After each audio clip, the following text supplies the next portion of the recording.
England के सबसे अमीर शख्स की बेटी अर्जय जुयाल अर्जय लाइफ नाम का एक ग्रुप चला रही है। उसका ग्रुप लोगों की हर तरह की समस्या को कुछ फीस लेकर हल करता है। इस ग्रुप में 4 लोग हैं, उर्वेन, आर्द्या, मानसा और यूनी। अर्जय अपनी पूरी टीम के साथ पूरे भारत का दौरा करने आती है। वो लोग अपनी वैनिटी वैन में घूमते हैं और राजकोट शहर पहुंचते हैं। अपने ग्रुप का प्रचार करने के बाद उनको भारत में अपना पहला कस्टमर मिल जाता है। सिम्मी, जिसका वजन थोड़ा ज्यादा होता है, वो अपनी समस्या लेकर अजय के पास पहुंचती है। अजय सिम्मी का केस सॉल्व करने के बाद अपनी टीम के साथ अगली लोकेशन ऋषिकेश पहुंचती है और अब सिम्मी भी उनके इस ग्रुप का हिस्सा है।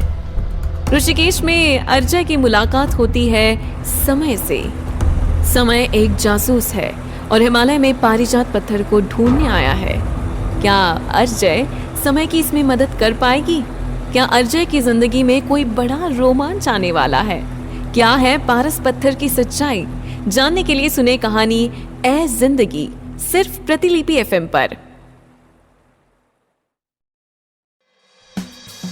मृद्विका के साथ आप सुन रहे हैं ए जिंदगी जी ले जरा, जिसे लिखा है रीना कविता ने।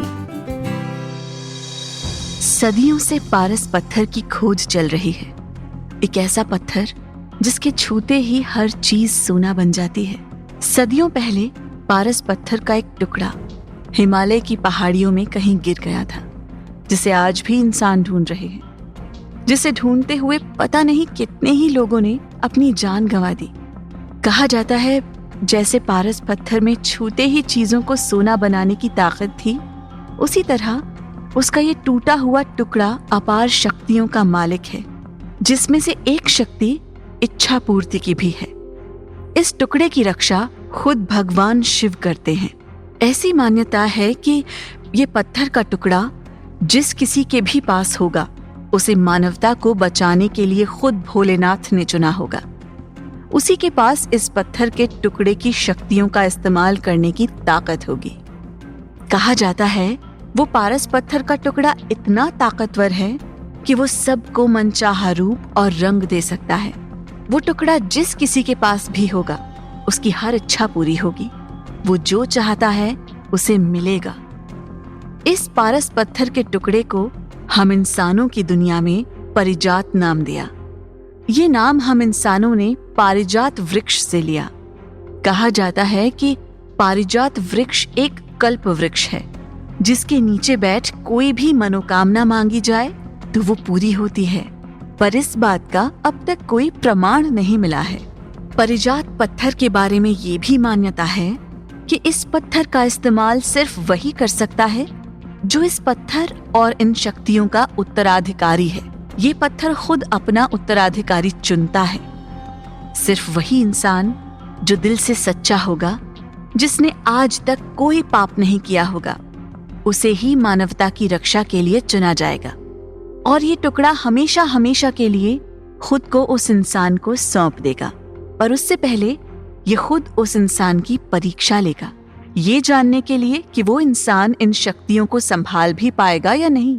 ऐसी तो बहुत सी मान्यताएं हैं, पर इनमें से किसी भी बात का उल्लेख किसी भी धर्म ग्रंथ में नहीं किया गया है।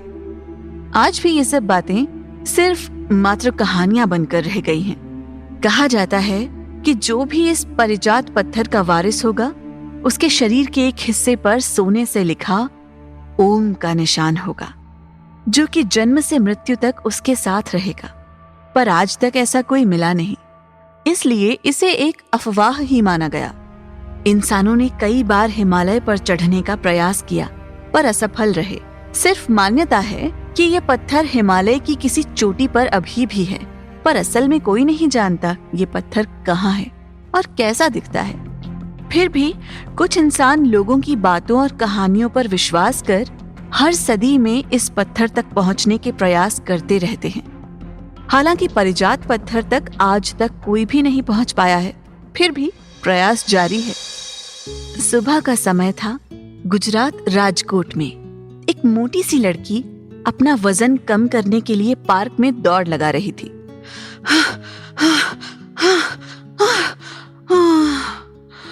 पिछले 1 महीने से रोज जॉगिंग कर रही हूँ पसंद है कि कम होने का नाम ही नहीं ले रहा है।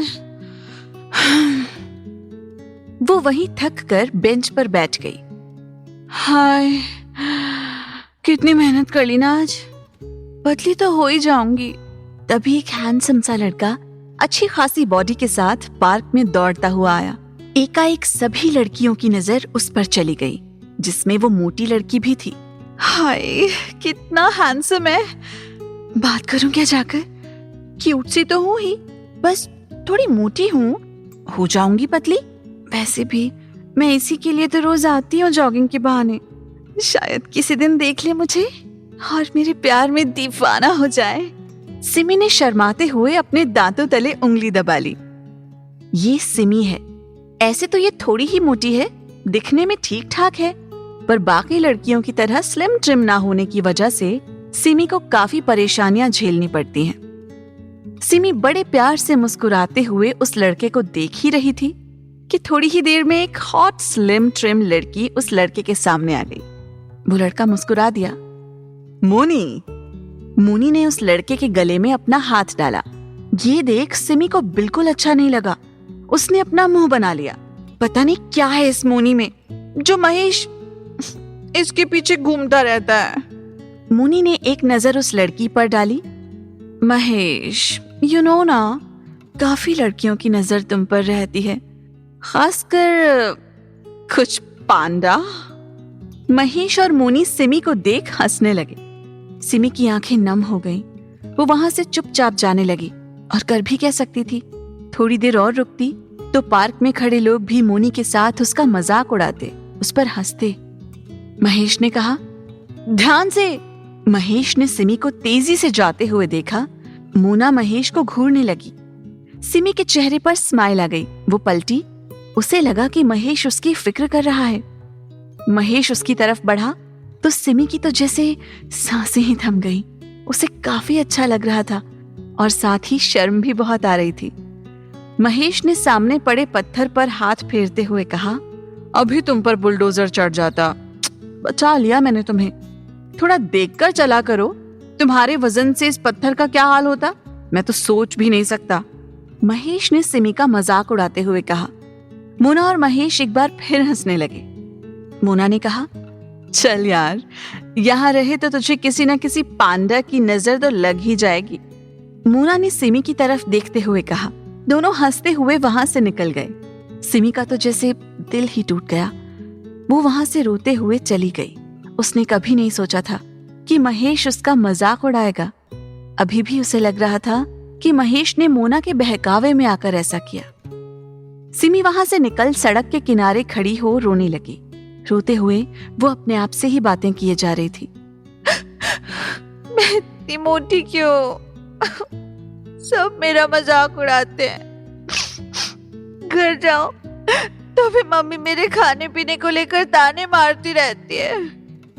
पापा हर रोज मुझे वेट लूज करने के लिए कहते रहते हैं। रिश्तेदार जब देखो तब मेरे वेट को लेकर मुझे और मेरे मम्मी पापा को ताने मारते हैं। मेरा जीना बेकार है। परेशान हो गई हूँ मैं अपनी जिंदगी से। मुझे मर ही जाना चाहिए। उसने रोते हुए खुद से कहा। अचानक से उसके कान में एक आवाज गूंजी। कार्टून पेंटिंग से भरी एक बड़ी और सुंदर सी वैनिटी वैन अचानक सड़क के किनारे रुकी। वैनिटी वैन की ऊपर की छत थोड़ी सी खिसक गई।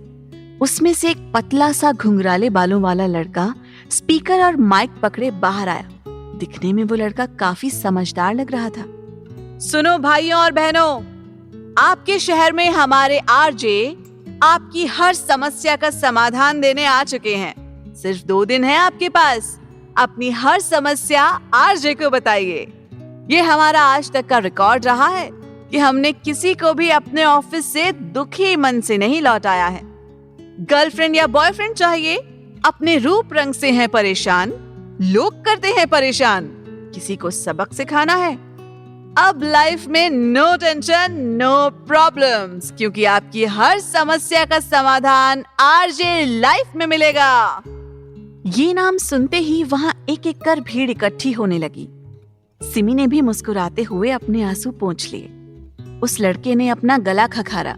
पर इसके लिए आपको कीमतें देनी होंगी, जो आपकी समस्या को देखकर हमारी आरजे आपको बताएंगी। जल्दी से जल्दी नंबर और हमारे ऑफिस का एड्रेस नोट कर लीजिए। सिर्फ 2 दिन, याद रखना। आप सबको अपनी रजिस्ट्री करवाने के लिए 5367400000 इस नंबर पर कॉल कीजिए, आपको एड्रेस मिल जाएगा।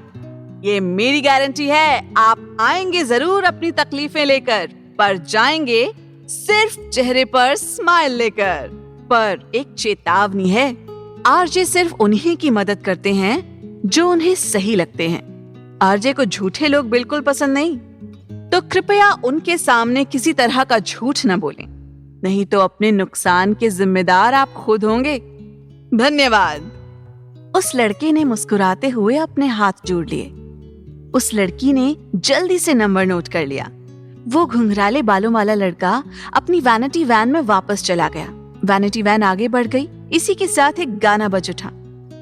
RJ life, do whatever you want to do, ma'am, yo, take a chill pill.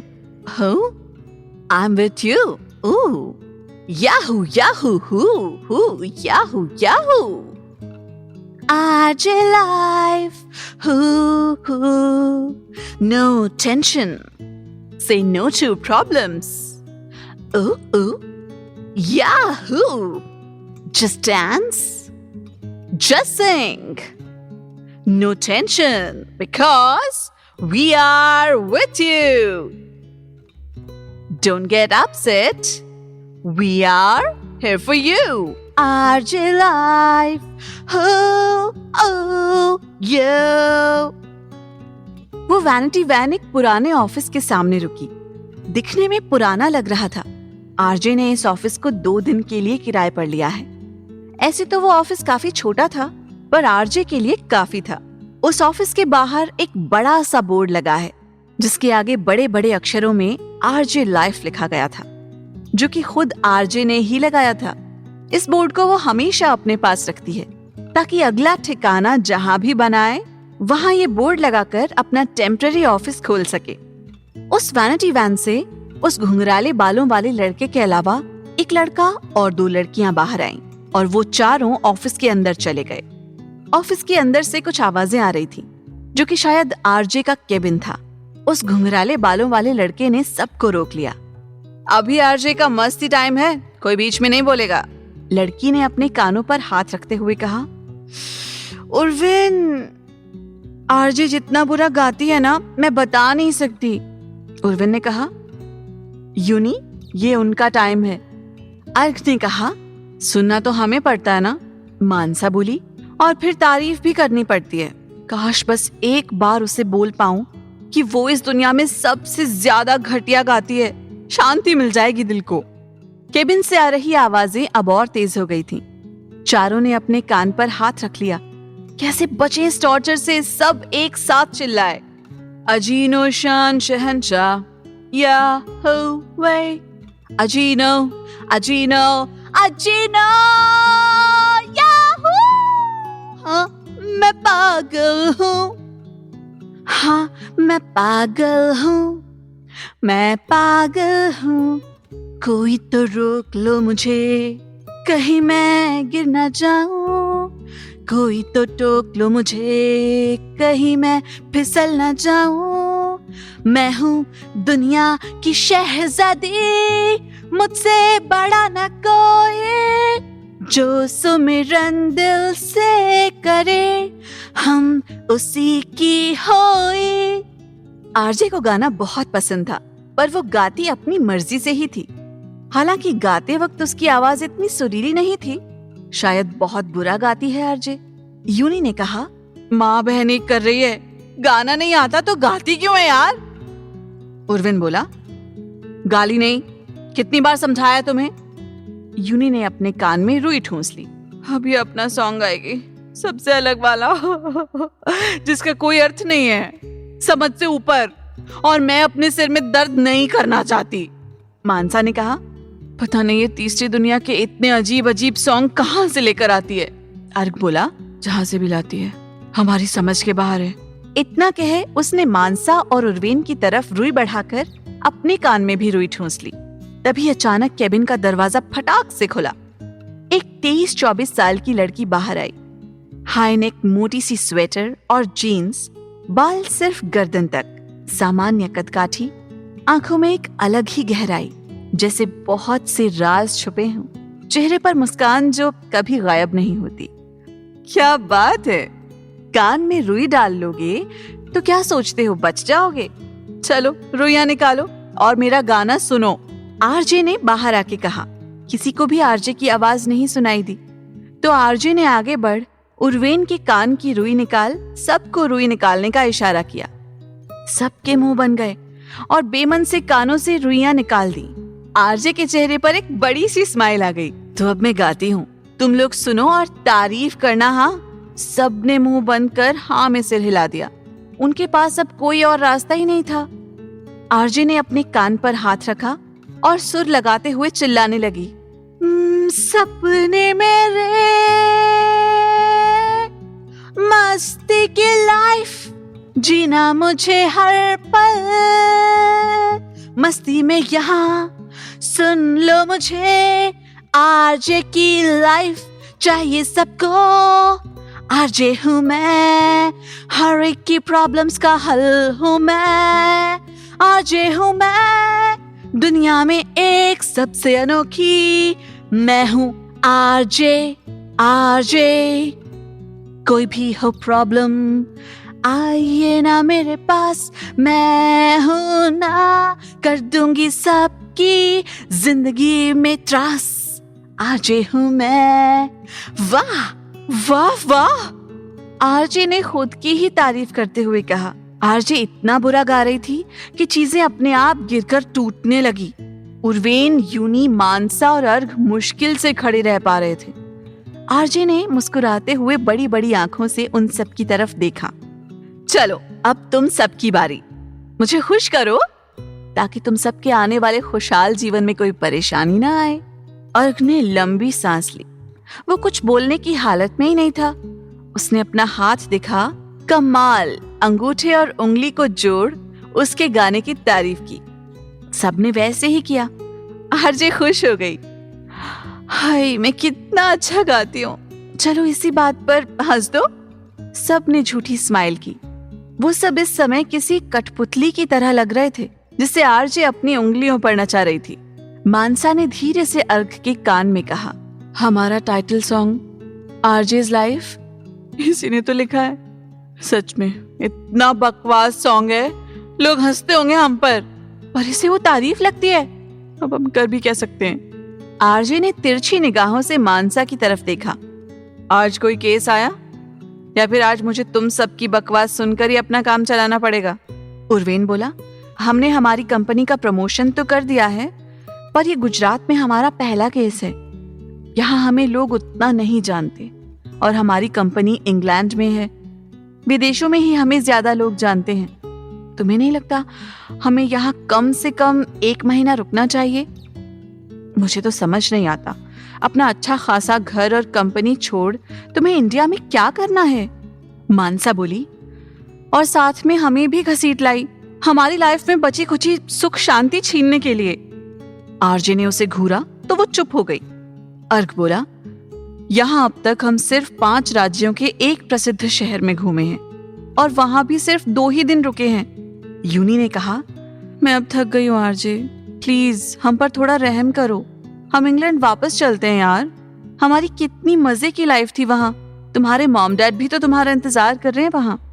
RJ अब थोड़ी सीरियस हो गई। उसने अपने हाथ छाड़े और टेबल पर रखा इंडिया का मैप उठा खुद भी टेबल पर बैठ गई।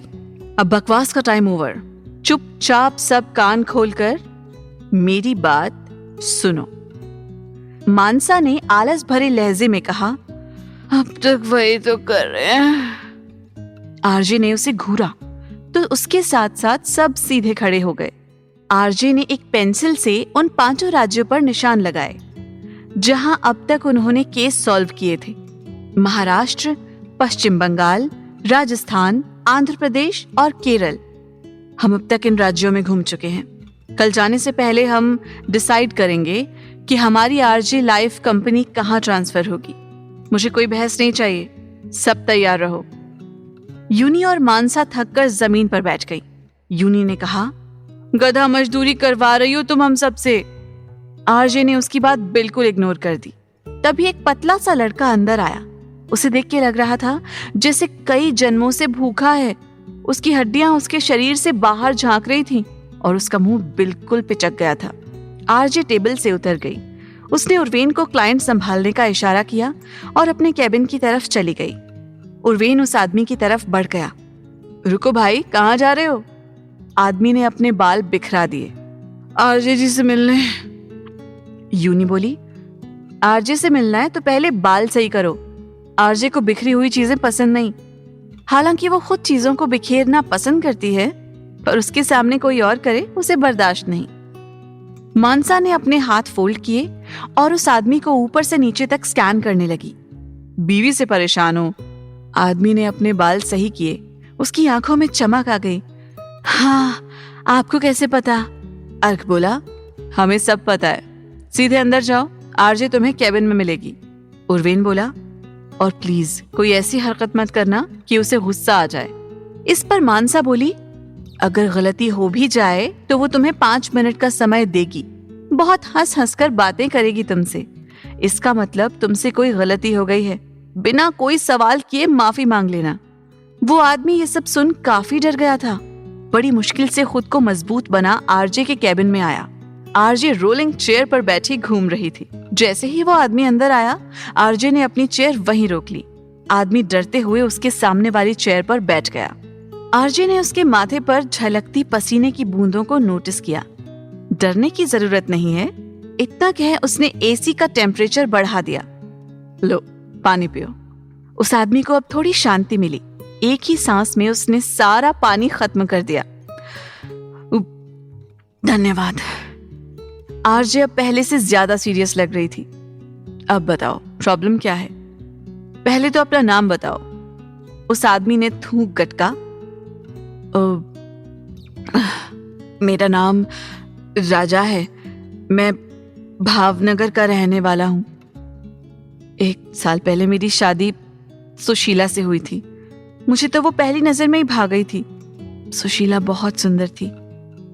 ये कहते हुए वो सुशीला की यादों में खो गया।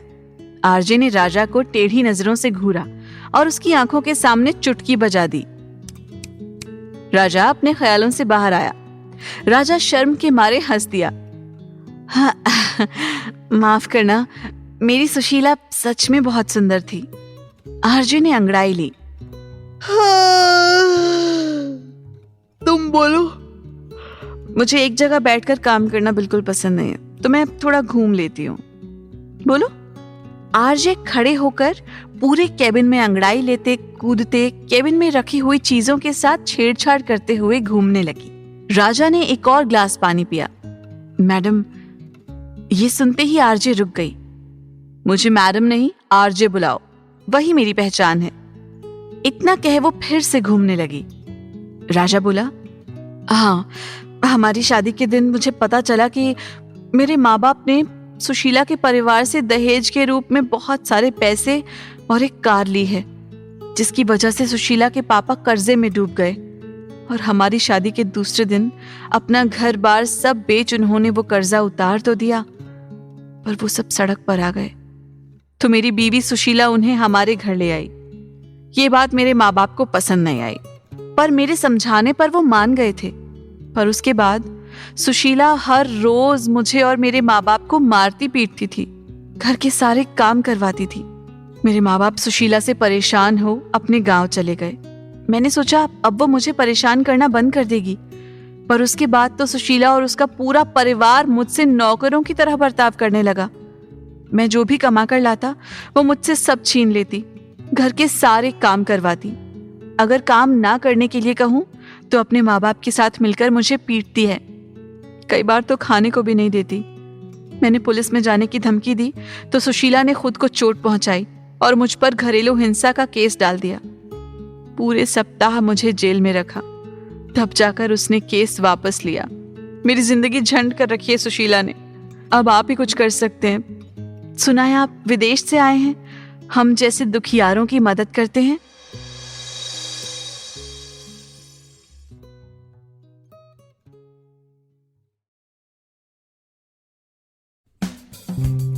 भाग 2। आरजे एक बड़ी सी रिंग को अपने हाथों में घुमाकर खेल रही थी। बाहर जाकर अपना एड्रेस लिखवा दो और 1,000 रुपए की एंट्री फीस भर दो। बाकी के 4,000 काम होने के बाद। पूरे 5,000 मिल जाने चाहिए, तुम्हारी समस्या सॉल्व हो जाएगी। आरजे बड़े ध्यान से उस रिंग को घुमा रही थी, जैसे कुछ सोच रही हो। फीस की सुन राजा थोड़ा घबरा गया। मेरे पास अभी 1 भी रुपया नहीं है। बताया तो था, मेरी बीवी मेरे पैसे ले लेती है। आरजे के चेहरे पर टेढ़ी मुस्कान आ गई। अच्छा, तो तुम जेल से सीधा यहीं आ रहे हो, घर नहीं गए? राजा बोला। कैसे जाता तो वो औरत मुझे घर में बंद कर देती, इसलिए सीधा यहीं आया। आरजे के चेहरे की स्माइल अब गायब हो चुकी थी। आरजे पलटी और रिंग घुमाते हुए राजा की तरफ बढ़ने लगी। राजा थोड़ा घबरा गया। आरजे जी, आप ये क्या कर रही हैं? आरजे की उंगली में वो रिंग बिल्कुल उसी तरह घूम रही थी जैसे भगवान श्री विष्णु की उंगली में सुदर्शन चक्र घूमता है। अगले ही पल राजा को तेज झन्नाटेदार थप्पड़ पड़ा। राजा वहीं गोल घूम गया। उसने अपना सिर झटका और अपने गाल पर हाथ रख दिया। राजा डर और हैरानी के मिश्रित मनोभावों से आरजे को देख रहा था। आरजे ने अपना हाथ झटका। कितना झूठ बोलते हो! सच में होशियार से होशियार आदमी भी तुम्हारी बात पर विश्वास कर ले। अगर काम करवाना है तो पूरे पैसे दो, नहीं तो चलते बनो। राजा ने गाल सहलाया। आपको कैसे पता मैं झूठ बोल रहा हूं? हो सकता है कोई गलतफहमी हुई हो। आरजे ने अपने हाथ फोल्ड किए। भगवान ने हमें बहुत अच्छा दिमाग दिया है, इसका इस्तेमाल हमें बहुत अच्छे से आता है। भावनगर से राजकोट आए, वो भी बिना पैसों के। भावनगर से राजकोट पहुंचने में कम से कम 3 घंटे का समय लगेगा ही। यहाँ पहुंचने में कम से कम 100 रुपए लगेंगे अगर बस से आओगे तो। अगर अपनी खुद की कार या जो भी गाड़ी है तुम्हारे पास उससे आओगे तो पेट्रोल का खर्चा तो लगेगा ही। ये सुन रोते हुए राजा ने आरजे के पैर पकड़ लिए। माफ कर दीजिए आरजे जी। आरजे अपना पैर छुड़वाने की कोशिश करने लगी। अरे छोड़ो, पैर निकाल ही लोगे क्या? आरजे किसी तरह अपना पैर घसीटते हुए केबिन के दरवाजे तक पहुंची। उसके साथ साथ राजा भी घसीट रहा था, पर मजाल हो कि उसने आरजे का पैर छोड़ दिया हो। आरजे ने केबिन का दरवाजा खोला। अरे नपुंसकों, कान में फिर से रुई ठूस के बैठ गए क्या? छुड़वाओ मुझे इससे, जोंक की तरह चिपक गया है, अब खून चूस के ही मानेगा मेरा। अर्घ, मानसी, उर्वेन और यूनी, जो कि पास ही की कॉफी शॉप में बैठे कॉफी पी रहे थे। जब वो चारों आरजे को ऑफिस में नहीं दिखे तो आरजे का धैर्य जवाब दे गया।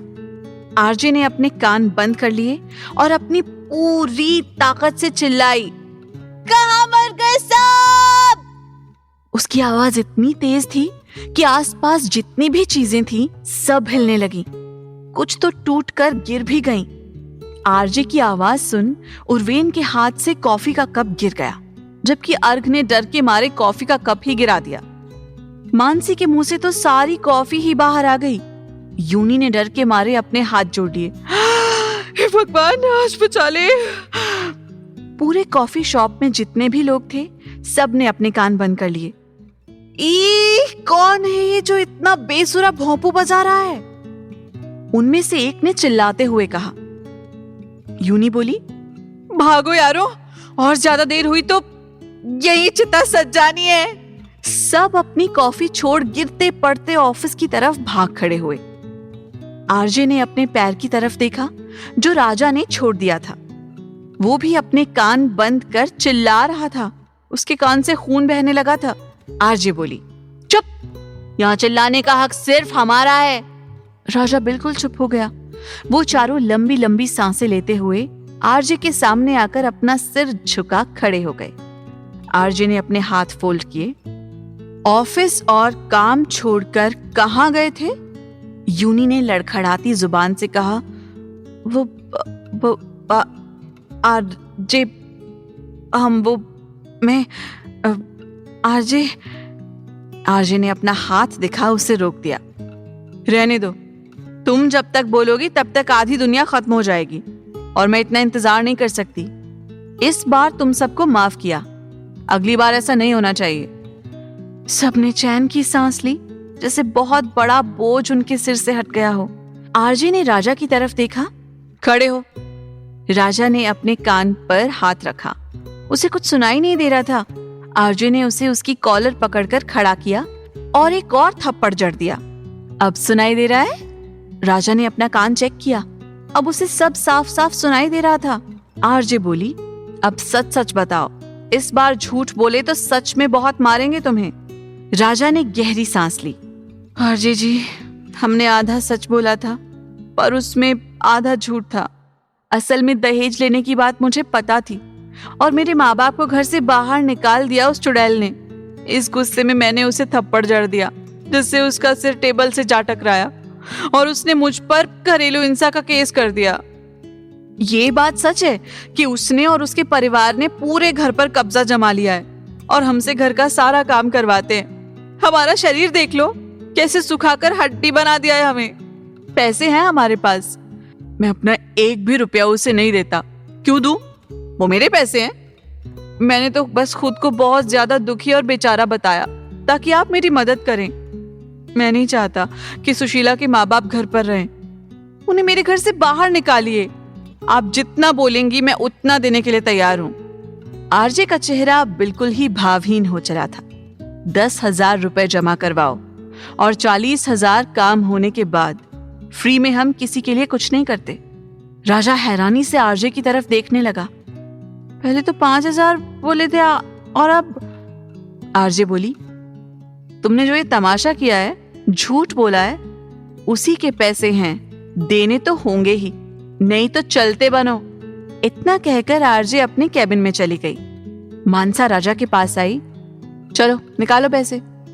उर्वेन बोला, काम करवाना है तो पैसे तो देने ही होंगे, और तुमने जो कांड किए हैं उस हिसाब से तो तुम्हें धक्के मारकर बाहर निकालना चाहिए। राजा काफी परेशान हो गया।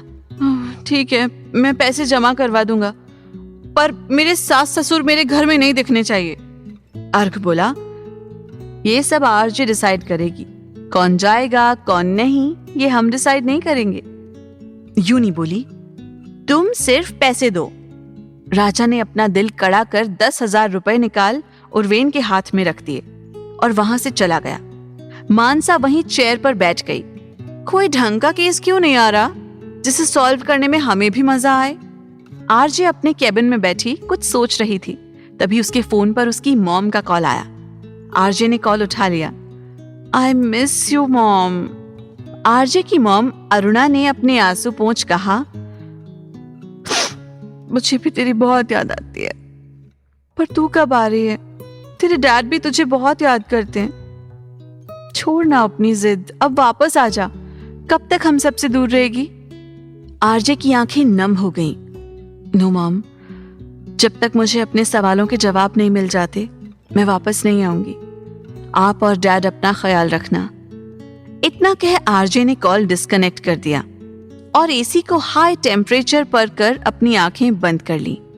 सिमी अंदर आई। मैम, ठंड लग रही है, थोड़ा एसी का टेम्परेचर कम कर देंगी? सिमी ने अपने हाथों और कंधों को मसलते हुए कहा। आरजे ने अपनी आंखें खोली और एसी का टेम्परेचर कम कर दिया। हाँ बोलो, क्या काम है? सिमी बोली, मैं अपनी प्रॉब्लम लेकर आई हूँ। बाहर खड़े घुंघराले बालों वाले लड़के ने कहा कि मैं अंदर जाऊं, आप मेरी मदद करेंगी। आरजे ने एक लंबी जम्हाई ली और अपनी गर्दन को दाएं बाएं घुमाते हुए खड़ी हो गई। बैठो। सिमी झिझकते हुए बैठ गई। आरजे ने सिमी की तरफ अपना पानी का ग्लास बढ़ाया। इसे पियो और अपनी प्रॉब्लम बताओ। सिमी बोली, जी मेरी प्रॉब्लम मेरा मोटापा है। ओवरवेट होने की वजह से लोग मेरा मजाक उड़ाते हैं और मैं अब इससे परेशान हो गई हूँ। मैं सुंदर दिखना चाहती हूँ। आपने कहा कि आप हर प्रॉब्लम को सॉल्व करती हैं, मेरी प्रॉब्लम को भी सॉल्व कर दीजिए। मैं पूरी जिंदगी भर आपकी तस्वीर की पूजा करूंगी। ये सुन आरजे सोच में पड़ गई। कुछ सोचते हुए वो इधर से उधर घूमने लगी। फिर अचानक कुछ सोच वो सिमी के सामने आकर खड़ी हो गई। सिमी डर गई और थोड़ा पीछे हट गई। आरजे के चेहरे पर मुस्कुराहट आ गई। तुम्हें अपने मोटापे से प्रॉब्लम है या लोगों की बातों से? सिमी ने कुछ सोचते हुए कहा, पतली होने के लिए मैं एक्सरसाइज कर रही हूँ। पतली तो मैं हो जाऊंगी, पर मुझे एक लड़का पसंद है और उसकी जो दोस्त है मोना, वो मेरा हमेशा मजाक उड़ाती है। और महेश तो मेरे मोटापे की वजह से मुझे देखता तक नहीं है।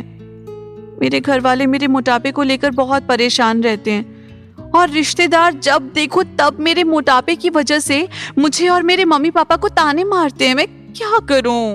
परेशान हो गई हूं मैं अपनी जिंदगी से। अब आप ही कुछ हल निकालिए, नहीं तो मैं सुसाइड कर लूंगी। आरजे ने कुछ सोचा। समस्या तो बहुत बड़ी है, 1000 रुपए लगेंगे, दे पाओगी? सिमी ने हाँ में सिर हिला दिया। अभी या काम होने के बाद? आरजे ने कहा, काम होने के बाद। अभी तुम बाहर चलो, अपना एड्रेस और नाम पता उस लड़की मोना और उस लड़के की डिटेल लिखवाओ जिसे तुम पसंद करती हो। सिमी खुश हो गई। सिमी केबिन से बाहर आई। वो चारों रोबोट की तरह सिमी को ही देख रहे थे। जैसे ही आरजे केबिन से बाहर आई, वो चारों फिर से हरकत में आ गए। उर्वेन एक रजिस्टर लेकर आया। तुम्हारा नाम क्या है? सिमी उससे सब बताने लगी।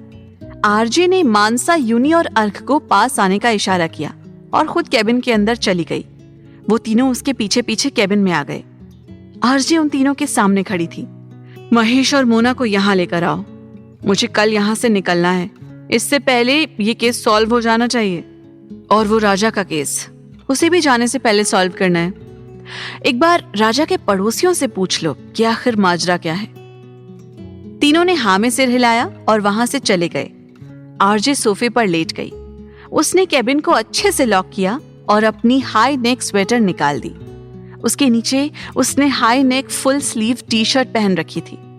आरजे को सांस लेने में थोड़ी तकलीफ सी हो रही थी, इसलिए उसने एसी का टेम्परेचर बढ़ा दिया। अब उसे काफी ठंड लग रही थी, पर उस पर ठंड का कोई असर नहीं था। उसने अपनी आंखें बंद कर ली और थोड़ी ही देर में वो नींद के आगोश में जा चुकी थी। दिन रात ट्रेवल करने की वजह से वो काफी थक गई थी, पर आरजे को देख कोई नहीं कह सकता था कि वो थकी हुई है। वो कभी भी किसी के भी सामने खुद को कमजोर दिखाना पसंद नहीं करती थी, इसलिए कई बार उसके खुद के मॉम डैड भी उसे समझ नहीं पाते थे। रूस की राजधानी मॉस्को में एक बड़ी सी बिल्डिंग के अंदर एक मीटिंग चल रही थी, जिसमें दुनिया के सर्वश्रेष्ठ भारतीय जासूस शामिल हुए थे। Hi everyone. एक अधेड़ उम्र का शख्स जो दिखने में इंडियन लग रहा था, दुनिया की सबसे बड़ी डिटेक्टिव कंपनियों में से एक कंपनी के मालिक, जो दुनिया भर में अपने बेस्ट जासूसों की वजह से जानी जाती है, द जेवियर्स जिन, अधेड़ उम्र का आदमी उनके सामने रखी सबसे बड़ी और सुंदर चेयर पर बैठ गया। इस उम्र में भी उस शख्स ने अपने आप को काफी मेंटेन करके रखा था। जितने भी जासूस थे सब इंडिया से ही थे, जो द जेवियर्स जीन के टॉप जासूसों में से एक थे, तो कुछ तो भारत के बारे में अच्छी खासी जानकारी रखते थे। उन सब का बॉस वो अधेड़ उम्र का व्यक्ति विश्वामित्र अवस्थी अभी भी किसी के आने का इंतजार कर रहा था, जो शायद अभी तक आया नहीं था। उसके बिना विश्वामित्र मीटिंग शुरू नहीं करने वाले थे। अचानक से किसी के कदमों की आहट से सब में खौफ दौड़ गया और विश्वामित्र के चेहरे पर मुस्कुराहट आ गई, जैसे वो कब से उसी शख्स का ही तो इंतजार कर रहे थे। 27-28 साल के एक लड़के ने मीटिंग रूम में एंट्री ली। उसके आते ही वहां जितने भी लोग थे सब खड़े हो गए। सबके चेहरे पर खौफ साफ नजर आ रहा था। कुछ तो पसीने से तरबतर हो गए थे।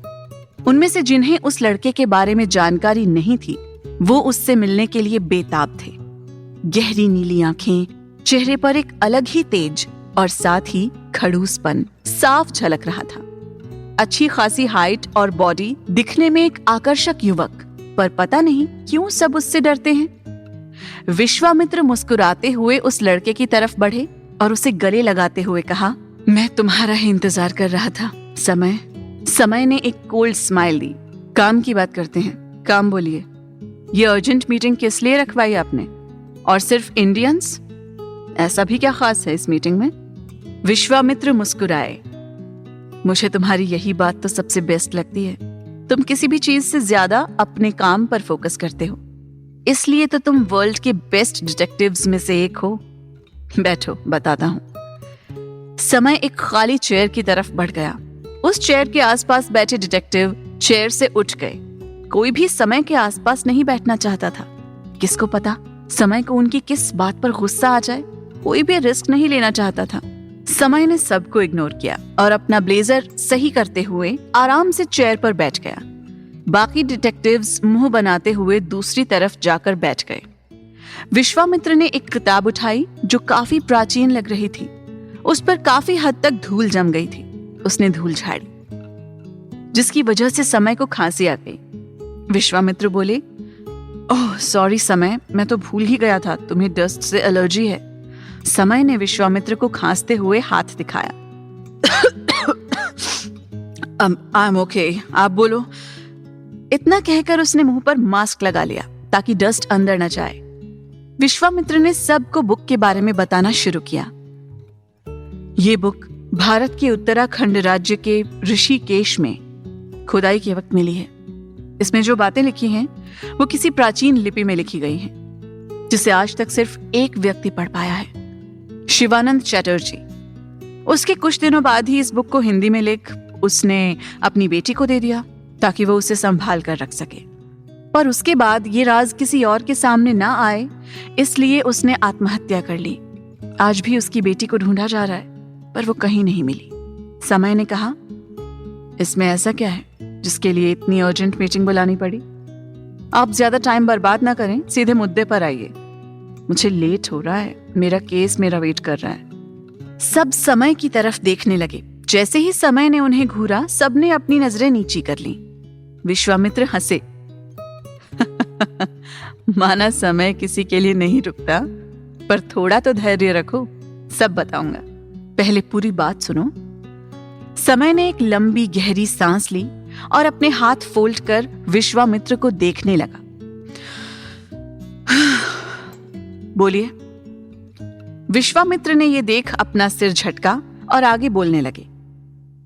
इस किताब में क्या है वो तो मुझे भी पूरी तरह से नहीं पता, पर चूंकि इस बुक की लैब में जांच की गई, तब पता चला कि इस बुक में लिखा हुआ एक एक शब्द सोने के अक्षरों से लिखा गया है। इस बुक का कवर पेज ध्यान से देखो। वहां ओम की आकृति बनी हुई थी, वो भी सोने से। उसके नीचे परिजात वृक्ष के फूल की तस्वीर बनाई गई थी, जिसने उस ओम की आकृति को लगभग घेर रखा था। पर यही चीज उस बुक को यूनिक बना रही थी। विश्वामित्र मुस्कुराए और बोले, मुझे लगता है इस बुक में परिजात पत्थर के बारे में कुछ है। ये सुन समय अपनी सीट से खड़ा हो गया। थैंक्स मेरा टाइम बर्बाद करने के लिए। मैं इस बकवास में बिल्कुल यकीन नहीं रखता। इतना कहे वो जाने लगा तो विश्वामित्र ने उसे रोक लिया। समय, तुम ऐसे नहीं जा सकते। कहीं ऐसा ना हो कोहिनूर हीरे की तरह विदेशी परिजात पत्थर भी हमसे छीन कर ले जाएं। तुमने आज तक कितनी ही ऐतिहासिक और प्राचीन चीजों को भारत से विदेशी लोगों तक पहुंचने से रोका है।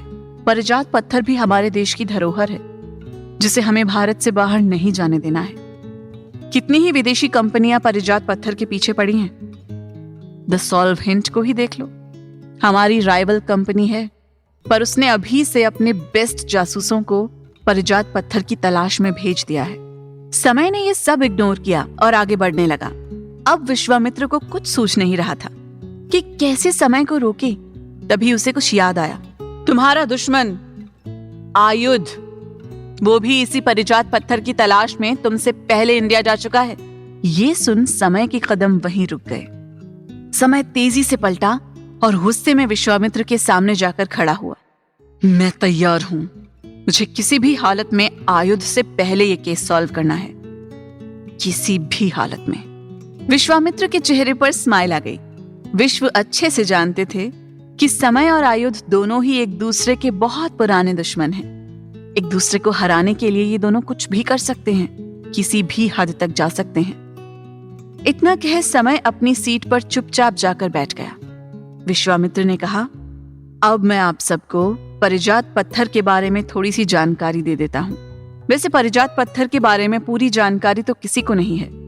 कहते हैं देवताओं से गलती से पारस पत्थर का टुकड़ा टूटकर हिमालय की घाटियों में गिर गया था।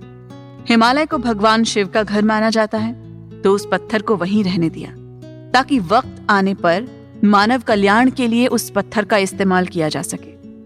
भगवान शिव को इस पत्थर की सुरक्षा का भार सौंपा गया। तब से कहा जाता है कि इस पत्थर की सुरक्षा खुद भगवान शिव करते हैं। कहा जाता है इस पत्थर में इच्छा पूर्ति की शक्ति है। इसके अलावा इस पत्थर की शक्तियों का असल में कोई अंदाजा नहीं है। हमें नहीं पता कि ये पत्थर और क्या क्या कर सकता है। सिर्फ कहानियों में और वहां के लोगों के मुंह से इस बारे में सुना है। इसमें कितना सच है और कितना झूठ अभी कुछ अंदाजा नहीं लगा सकते। समय बोला, अगर ये पारस पत्थर का टुकड़ा है तो इसमें ये लोगों की इच्छाएं पूरी करने की शक्तियां कैसे? ये सुन विश्वामित्र सोच में पड़ गए। Good question. शायद इसका जवाब इस बुक में हो। लोगों के मुंह से सुना है, इसके कोई प्रमाण नहीं है। पारिजात पत्थर के बारे में और ज्यादा जानना है तो पहले उस लड़की को ढूंढना पड़ेगा जिसके पास इस बुक का अनुवाद है। शिवानंद चैटर्जी की बेटी। फिर शायद हमें कुछ पता चल जाए। एक जासूस ने सवाल किया, सर, शिवानंद चैटर्जी ने आत्महत्या 30 साल पहले की थी। उस समय उसकी बेटी की उम्र यही कोई 15 साल रही होगी। अब तक तो उसका पूरा हुलिया ही चेंज हो गया होगा। हो सकता है उसने किसी से शादी कर ली हो, उसके बच्चे भी हो गए हों। उसके बाद तो उसका सरनेम भी चेंज हो गया होगा। ऐसे में हम बिना कोई क्लू उसे कैसे ढूंढेंगे? समय जो अब तक चुप सुन रहा था, ये सब सुन उसने अपना सिर पकड़ लिया। आपको नहीं लगता है हम कचरे के ढेर में सुई ढूंढने की कोशिश कर रहे हैं? ये पूरी तरह से टाइम बर्बाद है। विश्वामित्र मुस्कुराए। काफी सालों पहले उसके भारत में होने के सबूत मिले थे, पर उसके बाद वो बिल्कुल गायब ही हो गई। मुझे लगता है वो शायद अब भी ऋषिकेश में हो सकती है।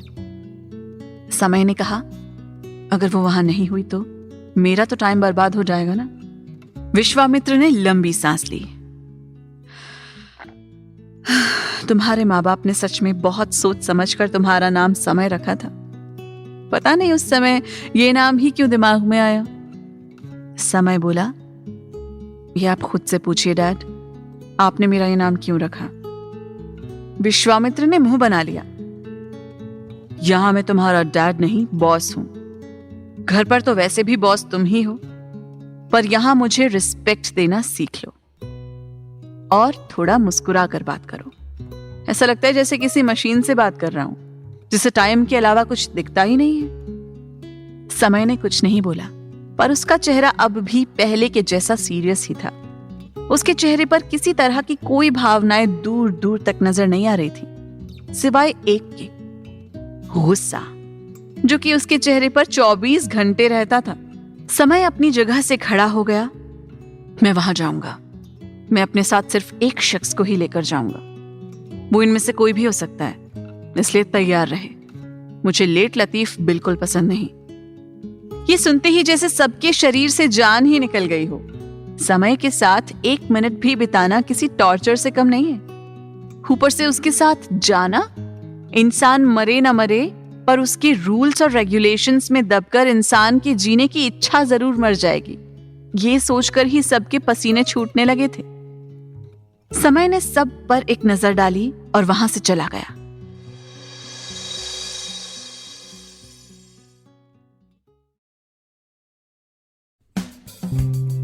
भाग 3। विश्वामित्र अवस्थी अब भी उस बुक को बड़े ध्यान से देख रहे थे। बस किसी तरह मुझे बस पता चल जाए इस बुक में क्या लिखा है। उसके बाद पारिजात के राज तक पहुंचने में मुझे समय नहीं लगेगा। इंडिया, गुजरात, राजकोट।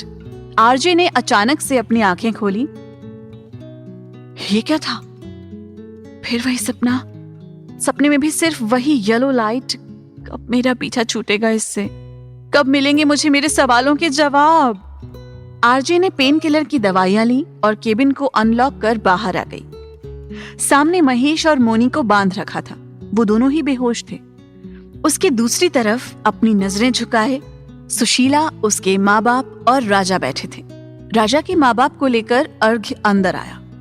उन्हें देख राजा के चेहरे पर खुशी की लहर दौड़ आई, जबकि सुशीला ने अपना मुंह बनाते हुए अपनी नजरें फेर लीं। वो दोनों देखने में काफी बुरी हालत में लग रहे थे। वो दोनों चुपचाप अपनी नजरें झुकाए राजा के पास ही बैठ गए। आरजे ने सबको देखा और मुस्कुराते हुए अपने हाथ फोल्ड कर लिए।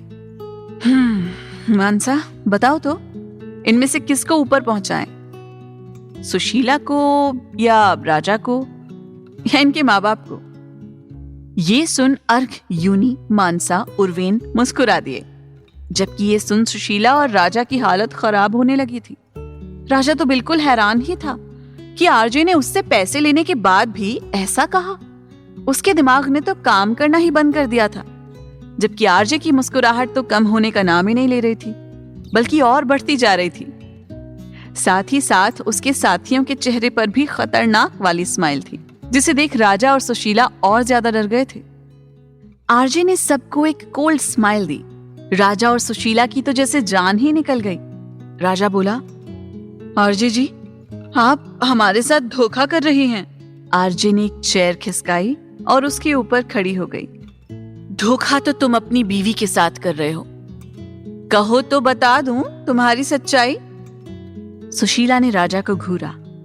रुकिए, एक बार हम सबको यहां से सुरक्षित चले जाने दीजिए, फिर बताती हूं आपको। जिंदगी बर्बाद ना की तो मारू नाम सुशीला न थी। सुशीला ने राजा को घूरते हुए कहा। राजा थोड़ा घबरा गया। उर्वेन, अर्घ, यूनी और मानसा आरजे के पीछे आकर खड़े हो गए। उर्वेन ने आरजे के हाथ में गन पकड़ाई। ये देख उन सब की सिट्टी पिट्टी गुम हो गई। आरजे बोली, एक काम करते हैं, समस्या की जड़ को ही खत्म कर देते हैं। सुशीला को मारे या राजा को, जड़ तो यही है। सारी प्रॉब्लम की शुरुआत ये दोनों ही तो हैं। अगर एक मर गया तो फिर दूसरा चैन की जिंदगी जिएगा। सुशीला ने अपना मंगलसूत्र पकड़ लिया। राजा ने नम आंखों से सुशीला का हाथ पकड़ा। मैं तुमसे बहुत प्यार करता हूं सुशीला। सुशीला ने नम आंखों से राजा की तरफ देखा। आरजे ने सुशीला की तरफ गन पॉइंट कर दी। सुशीला की बारी। आज तो तुम गई। राजा, तुम्हारी तो हर प्रॉब्लम इसके बाद खत्म हो जाएगी, फिर चैन से जीना। सुशीला रोने लगी। राजा और सुशीला के माता पिता भी काफी घबरा गए। उन्हें समझ ही नहीं आ रहा था कि वो क्या करें। राजा सुशीला के सामने आ गया। मेरी सुशीला को कुछ मत करना, मारना है तो मुझे मार दो। राजा के माता पिता भी सुशीला के सामने आ गए। मेरा बेटा इसके बिना नहीं जी पाएगा। हमारा क्या है, आज है कल नहीं। इन्हें छोड़ दो, हमें मार दो।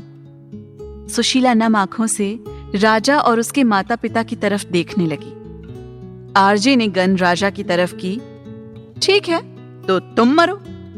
ये देख सुशीला के माता पिता भी राजा के सामने आ गए। मेरी बेटी विधवा हो जाएगी, दामाद जी को छोड़ दीजिए, हम पर गोली चला दीजिए। वैसे भी हमारी उम्र हो गई, हम जिंदा रहकर भी क्या करेंगे। राजा ने हैरानी और नम आंखों से सुशीला के माता पिता की तरफ देखा। मैं इन्हें घर से निकालना चाहता था, ये तो मेरे लिए अपनी जान देने तक तैयार हैं। सुशीला और राजा अपने सास ससुर के पैरों में गिर गए। सुशीला बोली, मुझे माफ कर दीजिए मम्मी जी, पापा जी, मैंने आपके साथ कितना कुछ गलत किया। राजा बोला, मुझे माफ कर दीजिए माँ जी, बाबू जी, मैंने आपको गलत समझा। आप तो मेरे लिए अपनी जान खतरे में डाल रहे हैं। राजा के मम्मी पापा ने सुशीला और सुशीला के मम्मी पापा से माफी मांगी। हमें माफ कर दीजिए, हमें आपसे दहेज नहीं लेना चाहिए था। सुशीला के मम्मी पापा ने उनका हाथ पकड़ा। आपको आपकी गलती का एहसास हो गया, यही काफी है। सुशीला और राजा ने अपने मनमुटाव दूर कर एक दूसरे को गले लगाया। तभी उन्हें कहीं पटाखा फूटने की आवाज आई। सब चौंक कर आरजे की तरफ देखने लगे। आरजे ने गन ऊपर की तरफ कर रखी थी और उसमें से धुआं निकल रहा था। आरजे के चेहरे की स्माइल साफ बता रही थी कि उसके हाथ में जो गन है वो असल में बच्चों का खिलौना है। आरजे खड़ी हुई। तो केस सॉल्व हो गया मिस्टर राजा, अब आपको कोई परेशानी नहीं होगी। सबके चेहरे पर खुशी की लहर दौड़ गई। राजा दौड़कर आरजे के पैरों में गिर गया। आरजे चौंक कर कुर्सी पर चढ़ गई। इस बार जोक बनकर मत चिपकना, इस बार जो गन होगी वो असली होगी। राजा बोला, आरजे जी धन्यवाद, आपने हमें फिर से एक साथ कर दिया। मैं आपका एहसान जिंदगी भर नहीं भूल सकता। सुशीला बोली, आरजे जी आप लोग हमारे परिवार के लिए अब भगवान की तरह हैं, जिन्होंने हमारे सारे संकट और हमारी सारी परेशानियां हर ली। आरजे मुस्कुराते हुए चेयर पर बिल्कुल सीधी खड़ी हो गई। सिर्फ मैंने ही नहीं, मेरी टीम ने साथ मिलकर यह केस सॉल्व किया है। अगर मेरी टीम ना होती तो मैं ये केस कभी सॉल्व नहीं कर पाती। असल में सारा काम तो मेरी टीम ने ही किया है। अर्घ ने मुस्कुराते हुए अपनी कॉलर ठीक की। उर्वेन ने आई विंक करते हुए अपने बालों में हाथ फिराया। यूनी ने खुद को शाबाशी दी। मानसा ने मुस्कुराते हुए राजा को गुड लक का निशान दिखाया। सबने आरजे की तरफ देख एक बड़ी सी स्माइल दी तो आरजे भी अपना केस सॉल्व होने की खुशी में नाचने लगी। मानसा बोली, ध्यान से, चेयर से गिर विर गई तो। सबने आरजे को पकड़ नीचे उतारा तो आरजे के चेहरे पर एक बड़ी सी स्माइल आ गई। राजा सुशीला के मम्मी पापा के पास गया। माँ जी, बाबूजी, आज से आप पूरे हक से हमारे घर में रहेंगे। आप अब कुछ भी नहीं कहेंगे। पूरी इज्जत के साथ मैं आपको अपने घर लेकर जाऊंगा। सुशीला ने राजा के माता पिता के पैर छूते हुए कहा, हमें भी थोड़ी बड़ों की सेवा का अवसर दें। मुझसे जो गलती हुई उसे सुधारने का मौका दें। मैं आपको अब शिकायत का एक भी मौका नहीं दूंगी। घर चलिए, आपके बिना घर बिल्कुल सूना सूना है। सब खुश हो गए। सबके चेहरे पर बड़ी सी स्माइल थी। आरजे लाइफ से थोड़ी खुशियां बटोर खुशी खुशी वहां से चले गए। आरजे ने सबको हाई फाई दिया। तभी उसकी नजर बेहोश मोना और महेश पर गई। New case guys. आरजे के चेहरे पर मुस्कुराहट थी। चारों ने एक गहरी सांस ली। यूनी ने एक पानी की बाल्टी उठाई और उन दोनों पर पूरा पानी उड़ेल दिया। दोनों ने हड़बड़ाकर अपनी आंखें खोली। मोना बोली, हमें यहाँ क्यों बांध कर रखा है? छोड़ो मुझे। महेश बोला, एक एक को तोड़ के रख दूंगा। Leave me, leave me. Mahesh ने चिल्लाते हुए कहा। आरजे बोली, रुको, छोड़ देंगे। पहले तुम दोनों की शक्ल तो बिगाड़ दें जिस पर इतना इतरा रहे हो। वो दोनों हैरानी से एक दूसरे की तरफ देखने लगे। मोना बोली, व्हाट रबिश, आई नो तुम लोग ऐसा कुछ नहीं करोगे। मोना ने गुस्से में कहा। महेश भी बोला, क्या दुश्मनी है तुम लोगों की हम दोनों से? हम तो तुम लोगों को जानते ही नहीं है। महेश थोड़ा डर गया था। आरजे ने अर्घ को कुछ इशारा किया। अर्घ और यूनी सिमी को ले आए। सिमी को देख वो दोनों हैरान रह गए। मोना बोली, यू पांडा। उसने इतना बोला ही था, अगले ही पल एक जोरदार थप्पड़ उसकी गाल पर पड़ा। वो कुर्सी समेत नीचे जा गिरी। आरजे आगे आई। यू छिपकली, अपनी जबान बंद रख। मोना के गाल पर आरजे के हाथ के निशान सीधे सीधे छप गए थे। ये देख सिमी को बहुत खुशी मिली। महेश ने सिचुएशन समझते हुए कहा, सिमी तुम ऐसा कैसे कर सकती हो हमारे साथ? मैं सॉरी बोलता हूं तुम्हें। और पांडा तो क्यूट होते हैं ना तुम्हारी तरह। हाँ। महेश ने मुस्कुराते हुए कहा। सिमी को महेश का उसे कॉम्प्लीमेंट देना काफी अच्छा लगा। अगर पांडा क्यूट होते हैं तो ठीक है। यहाँ पर सिमी का सारा गुस्सा छूमंतर हो गया। आरजे ने सिमी को घूरा। प्यार में पागल, दुनिया खत्म, जिंदगी खत्म, हो गया बेड़ा गर्क। आरजे ने अंगड़ाई लेते हुए अपना चेहरा फेर लिया। सिमी को कुछ समझ नहीं आया। मतलब बोलना क्या चाह रही हैं आप? वैसे भी मैं सिर्फ इनसे इसलिए नाराज थी क्योंकि इन दोनों ने मेरा मजाक उड़ाया था। अब मेरा गुस्सा खत्म हो गया है। मोना खुद को खोलने की कोशिश में लगी थी, पर महेश की बात सुन वो भी महेश को घूरने लगी। तो महेश ने उसे शांत रहने का इशारा किया। मोना के चेहरे पर तिरछी मुस्कान आ गई। मानसा बोली, तुम में अक्ल है या नहीं? यूनी ने भी कहा, सच में अक्ल की जगह भूसा ही भरा है इसने। सिमी ने मुंह फेर लिया। अर्घ ने गुस्से में महेश की कॉलर पकड़ी। खुद को बहुत इंटेलिजेंट समझता है, ऐसे बच जाएगा। सिमी बोली, मैं अपना केस वापस ले रही हूँ, मुझे कुछ नहीं चाहिए इन दोनों से, छोड़ दो इन्हें। अर्घ, उर्वेन, यूनी और मानसा सिमी को घूरने लगे। महेश और मोनी के चेहरे पर स्माइल आ गई। आरजे बोली, छोड़ दो इन्हें। उर्वेन, पर आरजे ने कहा, मैंने कहा ना, छोड़ दो इन्हें। उर्वेन ने उन दोनों के हाथ खोल दिए। महेश और मोना मुस्कुराते हुए खड़े हो गए। मोना सिमी के पास आई। थैंक्स सिमी। वैसे पांडा क्यूट होता है। क्यूट पांडा, मोना ने सिमी के गाल खींचते हुए कहा और फिर एक कुटिल मुस्कान के साथ सबको घूरते हुए आगे बढ़ गई। महेश बोला, sorry Simi, but I like Mona. मैंने तुम्हें कभी उस नजर से देखा ही नहीं। आई होप तुम समझोगी। सिमी मुस्कुरा दी। कोई बात नहीं। महेश मुस्कुराते हुए वहां से चला गया। जब सिमी भी अपने पैसे देके जाने लगी तो आरजे ने उसे पीछे से आवाज दी, रुको, अपने पैसे ले जाओ, काम तो हुआ ही नहीं तो पैसे किस बात के। आरजे ने मुस्कुराते हुए पैसे सिमी की तरफ बढ़ा दिए। सिमी ने उसे वापस आरजे की तरफ करते हुए कहा, किसने कहा काम पूरा नहीं हुआ? देखो मेरे चेहरे पर मुस्कुराहट लेकर जा रही हूँ, दुखी होकर नहीं। वैसे भी ऐसे लोग मुझे हर रोज मिलते हैं, किस किस का मुंह बंद करवाऊंगी। सब सिमी की तरफ देखने लगे। सिमी बोली, कल तुमने पूछा था तुम किससे परेशान हो, लोगों से या अपने मोटापे से? मैंने इस बारे में बहुत सोचा। मेरा मोटापा मेरी परेशानी की वजह नहीं है, तो लोग मुझे कुछ भी कहें, मुझे फर्क नहीं पड़ना चाहिए। आरजे, आपने मुझे इंस्पायर किया है, थैंक्स। सिमी जाने लगी तो एक बार फिर आरजे ने उसे रोक लिया। स्टॉप। सिमी पलटी। जी? आरजे उसके पास आई और मुस्कुराते हुए कहा, तुम्हें एक मूल मंत्र बताती हूँ। तुम चाहे कितनी भी कोशिश कर लो, लोगों की नजरों में कभी खूबसूरत नहीं बन पाओगी। वो तुम्हें कोई ना कोई कमी निकाल ही देंगे। लोगों को अपनी खूबसूरती नहीं, अपना स्टेटस दिखाओ। समाज सिर्फ उसी का सम्मान करता है जिसके पास स्टेटस होता है, पैसा होता है। तुम्हें खुद की एक पहचान बनानी होगी, तभी तुम लोगों का खुद को देखने का नजरिया बदल सकती हो। इसके अलावा तुम अपनी नजरों में बहुत खूबसूरत हो, दिल से भी और वैसे भी।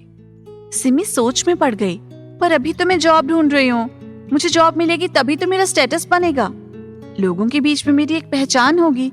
आरजे मुस्कुराई। उसने अपना हाथ सिमी के सामने कर दिया। हमारे साथ आरजे लाइफ का हिस्सा बनना चाहोगी? हम तुम्हारी मदद करेंगे अपनी पहचान बनाने में। सिमी के चेहरे पर मुस्कुराहट आ गई। उसने अपना हाथ आगे बढ़ा, आरजे से हाथ मिला लिया। मुझे आपका काम शुरू से ही बहुत इंटरेस्टिंग लगता है और मैं ये करना चाहूंगी। उर्वेन मुस्कुराते हुए आगे आया। बिना रूल्स के जी सकती हो? बिना थके ट्रेवल करना होगा, कर सकती हो? तो तुम्हारा स्वागत है। सिमी ने कुछ देर सोचा और फिर मुस्कुराते हुए हाँ में सिर हिला दिया।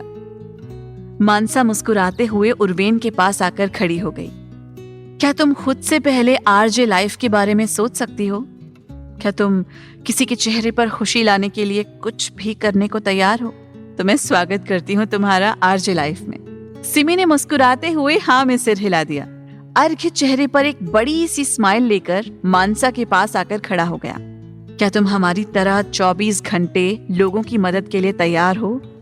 क्या तुम बिना कोई सवाल किए सिर्फ आरजे के कहने पर कुछ भी करने को तैयार हो? स्वागत है तुम्हारा आरजे लाइफ में। सिमी ने आरजे की तरफ देखा, जो अपने हाथ फोल्ड कर उसे ही मुस्कुराते हुए देख रही थी। सिमी बोली, मैं आरजे की आंखें बंद कर बिना किसी सवाल के हर बात मानने के लिए तैयार हूँ। यूनी मुस्कुराई। बस एक आखिरी क्वेश्चन, उसके बाद तुम परमानेंट हमारी आरजे लाइफ का हिस्सा होगी। आरजे लाइफ का हिस्सा वही इंसान बन सकता है जो हर रूप में सबको बराबरी से देखे, चाहे वो अमीर हो या गरीब। और सबसे बड़ी बात, खुद को किसी से कम ना समझे, खुद से प्यार करे। उसके अलावा उर्वेन ने जैसा कहा, ट्रेवलिंग के लिए हमेशा तैयार रहना पड़ता है हमें। कब रातों रात बोरिया बिस्तर उठाकर निकलना पड़े हमें कुछ नहीं पता होता। हमारा ज्यादातर समय वैनिटी वैन में गुजरता है। हम सब किसी से कुछ छुपा नहीं सकते, चाहे कुछ भी हो। अगर तुम्हें मंजूर है तो मैं भी वेलकम करती हूँ तुम्हारा। सिमी अब थोड़ा सोच में पड़ गई। सब उसके जवाब का इंतजार कर रहे थे। यहाँ रही तो कौन सा गढ़ जीत लूंगी, इनके साथ गई तो हर जगह एडवेंचर ही एडवेंचर होगा। नई जगह देखने को मिलेगी, अपने काम के पैसे भी मिलेंगे। फिर जब मैं लाइफ में कुछ बन जाऊंगी तो कोई भी मेरे वजन का मजाक नहीं उड़ाएगा। सिमी ने अपना मन कड़ा किया। मैं तैयार हूं, तो कब चलना है? सबके चेहरे पर स्माइल आ गई। आरजे बोली, अपने मम्मी पापा से परमिशन ले लेना और कल सुबह या शायद शाम या शायद आज रात को ही कभी भी निकल सकते हैं। तो तैयार रहना, हम तुम्हें कॉल कर देंगे। तुम्हारा एड्रेस हमारे पास है, हम तुम्हें लेने आ जाएंगे। सिमी बोली, कल ही? इतनी जल्दी?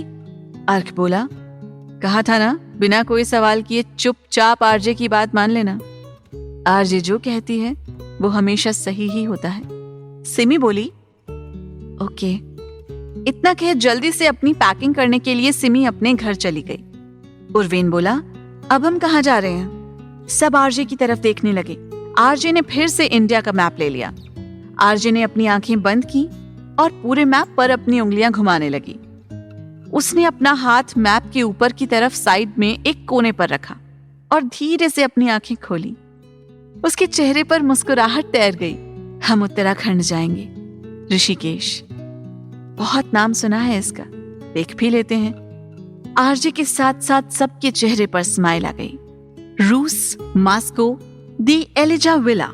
नेक्स्ट डे एक बहुत बड़ा और शानदार विला, जहां आज नौकरी में भगदड़ मची हुई थी। आखिर इतने समय बाद समय अपने घर आया था, नहीं तो केसेस के सिलसिले में वो हमेशा घर के बाहर ही रहता था।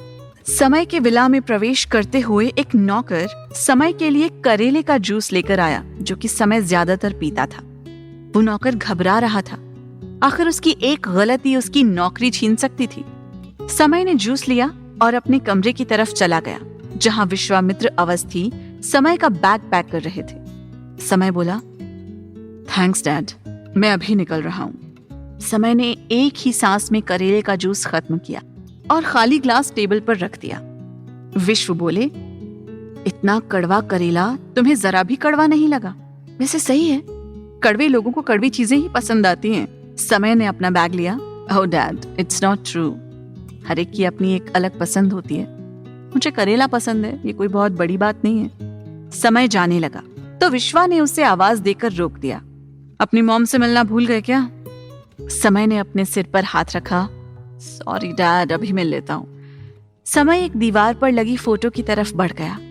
मॉम, आई होप आप अच्छी होंगी। We all miss you. Thank you for giving me such a good life. Bye mom. समय पलटा। हो गया डैड, विश्व बोले। और मुझे हग कौन करेगा?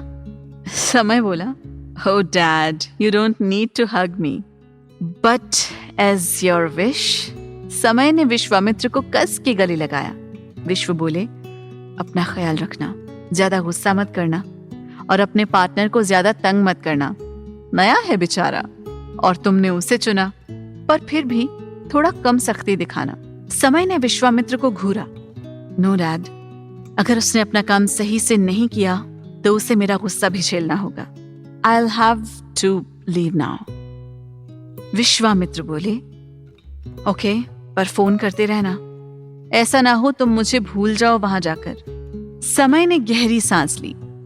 नो डैड, मैं आपको चाहकर भी नहीं भूल सकता, तो आप टेंशन फ्री रहिए। I have to go। समय इतना कहकर वहां से चला गया। विश्वामित्र ने गहरी सांस ली। काश कोई तो हो जो मेरे बेटे के अंदर थोड़े से इमोशंस डाल दे। उसने समय की मॉम की तस्वीर की तरफ देखा। एलिजा, अगर तुम होती तो शायद इसकी अच्छी परवरिश कर पाती, जो मैं नहीं कर पाया। समय की मॉम एलिजा की मौत समय के जन्म के टाइम हो गई थी, जिसकी वजह से काफी सालों तक विश्वामित्र अपने बेटे से दूर अपने काम में बिजी रहे। पर जब उन्हें अपनी गलती का एहसास हुआ तब तक बहुत देर हो चुकी थी। समय ने उनके बिना रहना सीख लिया था। समय बचपन से ही ऐसा था, अपने काम से काम रखने वाला। उसने कभी दोस्त नहीं बनाए, ना ही किसी से काम के अलावा कोई बातचीत की। हालांकि उसे अपने काम में थोड़ी सी भी गलती बर्दाश्त नहीं थी। जो भी ऐसा करता था, दूसरे दिन वो ऑफिस से बाहर निकाल दिया जाता था। समय एयरपोर्ट पर आया और उस दूसरे लड़के का इंतजार करने लगा। सिर्फ 2 मिनट। अगर वो नहीं आया तो मैं उसे यहीं छोड़कर चला जाऊंगा। समय ने अपनी घड़ी देखते हुए कहा, 1 मिनट 50 सेकंड कंप्लीट हो गए, मैं जा रहा हूं। समय पलटा कि किसी के चिल्लाने की आवाज उसे सुनाई दी। समय सर! एक लड़का हांफता हुआ समय के सामने जाकर खड़ा हो गया। समय ने घड़ी में टाइम देखा, सिर्फ 2 सेकंड से बच गए। ये सुन उस लड़के के चेहरे पर एक लंबी सी मुस्कान आ गई। काली गहरी आंखें, 25 साल का एक आकर्षक नवयुवक। हेलो, आर्यन देव रिपोर्टिंग सर। समय बोला, ओके अब चलो। समय आगे बढ़ गया और आर्यन मुंह बनाता हुआ उसके पीछे पीछे हो लिया। इंडिया, गुजरात, सिमी का घर। मम्मी मैं तैयार हूँ, वो लोग मुझे लेने आते ही होंगे। सिमी की मम्मी ने जल्दी से पराठों से भरा टिफिन बैग में डालते हुए कहा, रास्ते में भूख लगे तो खा लेना। सिमी के पापा ने उसे कुछ पैसे दिए। सिमी बोली, इसकी क्या जरूरत है पापा, अब तो मेरी जॉब लग गई है ना, अब तो मैं आपको पैसे भेजा करूंगी। सिमी के पापा ने मुस्कुराते हुए सिमी के सिर पर हाथ फेरा। जब तक मैं जिंदा हूं तुझे अपने पैसे खर्च करने की कोई जरूरत नहीं है। इतना कह सिमी के पापा ने सिमी के बैग में पैसे डाल दिए।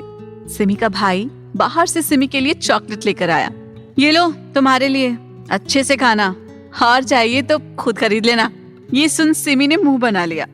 सिमी के भाई ने उसे चिढ़ाया। सिमी बोली, मैं जा रही हूँ तो अच्छे से रहना यहाँ, अब तो मेरे कमरे पर एक छत्र राज होगा तुम्हारा। सिमी के भाई ने अपनी कॉलर ऊंची की, तुम्हारा पूरा कमरा मेरा होगा, आराम से रहूंगा।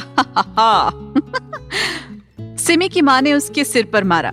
जा रही है, अभी तो शांति से जाने दे। सिमी के भाई ने मुंह बना लिया। बाहर से हॉर्न की आवाज आई। सिमी बोली, लगता है वो लोग आ गए। तीनों सिमी को बाहर तक छोड़ने आए। आरजे ड्राइविंग सीट पर बैठी थी। आरजे को खुद ड्राइविंग करना पसंद था। बाकी सब वैनिटी वैन में पीछे बैठे थे। मानसा और यूनी ने अपना हाथ दे सिमी को वैनिटी वैन के अंदर लिया। सिमी ने सबको मुस्कुराते हुए बाय कहा। सबने भी मुस्कुराते हुए हवा में हाथ हिला दिया। अर्घ और उर्वेन ने वैनिटी वैन का दरवाजा बंद कर लिया। आरजे ने स्पीड से वैनिटी वैन आगे बढ़ा दी। सब एक बार फिर से एक नए सफर पर निकल पड़े थे।